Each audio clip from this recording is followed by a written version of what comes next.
어느 날 아침에 출근을 하는데 부대 위병소 앞에 경찰차가 있더라고요. 그런데 그 경찰차에서 우리 부대 간부가 내렸습니다.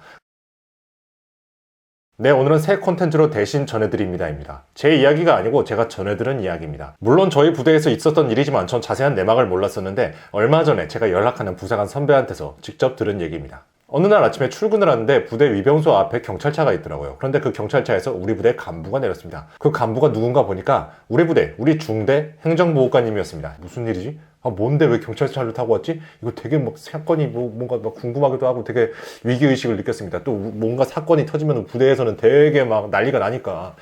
그런데 알고 보니까 그렇게 뭐 대단한 사건은 아니었습니다. 행보관님께서 전날 시내에서 음주를 조금 과하게 하시고 집에 못 들어가시고 인사불성이 되셔가지고 길에서 주무시다가 경찰한테 발견이 돼서 아침에 경찰차를 타고 출근을 하신 겁니다. 네, 뭐 이런 해프닝이었습니다. 어떻게 보면 해프닝인데 저 개인적으로는 이렇게만 알고 있었던 일이 사실은 굉장히 복잡한 일이 있었습니다. 네, 이야기는 전날로 거슬러 올라가는데 우리 중대 중대장, 행정보호관, 그리고 중사 한 명, 하사 한 명이 간단한 회식 겸 음주를 하게 됩니다. 음주를 하게 됐는데 조금 술이 과하게 됐어요. 이 중사와 하사는 숙소에 복귀해야겠다는 생각으로 이제 행보관님과 중대장님을 보내드리고 중사와 하사는 숙소에 복귀를 했습니다. 그런데 다음날 알고 보니까 이런 일이 터진 거야. 그 중사, 하사 입장에서는 조금 황당하겠죠. 분명히 행보관님을 집에 보내드렸는데요. 뭐 아무튼 간에 이런 해프닝이 일어나서 그냥 주의 정도만 주면 될 것을 우리 충식하신 대대장님께서 이거를 사단장님께 보고를 드립니다. 사실 뭐 이게 뭐 잘한 일은 아니지만 굳이 이걸 또 뭐 굳이 뭐 보고를 해가지고 꼭 그럴 필요가 있었을까? 개인적으로는 그런 생각이 듭니다. 그런데 사단장님께서 이 소식을 듣고 극대노를 하셔서 이 모든 간부, 4명의 간부에게 징계를 내릴 것을 명령을 합니다.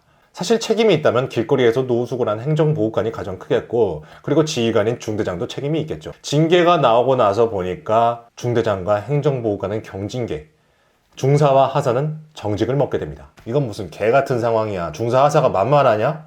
아무튼 그래가지고 정직을 먹었는데 이 중사 입장에서는 너무 화가 나는 거예요. 사실 나는 그냥 같이 회식을 했을 뿐이고 행정보호관님 보내드리고 나는 그냥 숙소에 딱 왔는데 내가 뭔 잘못이 있냐 이거지. 나 같아도 그러지. 내가 뭘 그렇게 잘못을 해서 중징계인 정직까지 먹어야 되냐고. 근데 정직만 먹었으면 되는 게 아니라 이제 장기 심사가 들어가야 되는 입장이었어요. 이런 징계를 먹게 되면 장기 되겠습니까? 안 되겠죠. 그런데 이 선배님께서는 나이도 있고 항상 어디 가서 교육기관에서 1등하고 상 받고 이런 굉장히 엘리트 코스를 밟아오신 분인데 이런 징계 하나 때문에 자기 인생에 태클이 걸린다는 거, 저 같아도 굉장히 화가 날 것 같습니다. 아무튼 이런 황당한 징계가 억울했던 중사님은 이제 소송을 걸 준비를 하게 됩니다. 소송을 걸 준비를 하게 되는데 그런데 이게 소송을 하게 됐다는 게 사단의 기회까지 들어가게 되죠.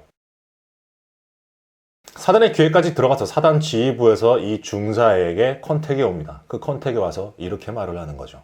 이렇게 소송 걸어봤자 네 명예, 네 자존심은 지킬지 몰라도 너 장기는 안 된다. 너도 알잖아. 보병은 사단에서 위임 심사라는 거.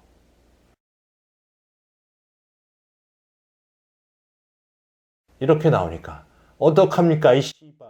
보병이었던 우리 중사 선배께서는 굉장히 고심을 하게 되죠. 아, 내가 나이도 많고 지금까지 군대에서 열심히 해서 상도 받고 열심히 커리어를 쌓아왔는데 내 인생이 무너져야 하나 이런 고민을 하게 됩니다. 그래서 결국 그 지휘부의 말을 듣고 고소를 취하게 됩니다. 그리고 결국은 장기가 됐습니다.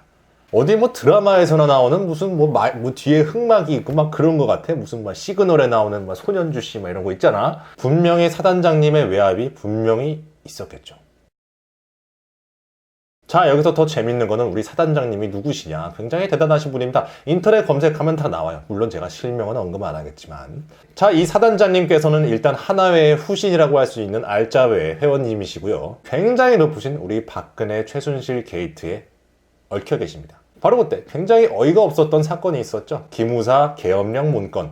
이때 당시 굉장히 이 사건과 밀접하게 연관되신 그분이십니다. 지금 해외에 계셔서 인터폴 수배까지 뭐 요청을 하고 뭐 그랬다고 하는데 여러분들이 직접적으로 누군지 알고 싶으시면 인터넷에 찾아보시면 금방 나올 겁니다. 이분 사단장님 때 굉장히 힘들었습니다. 제가 올린 100km 행군을 시키신 분도 이분이시고요.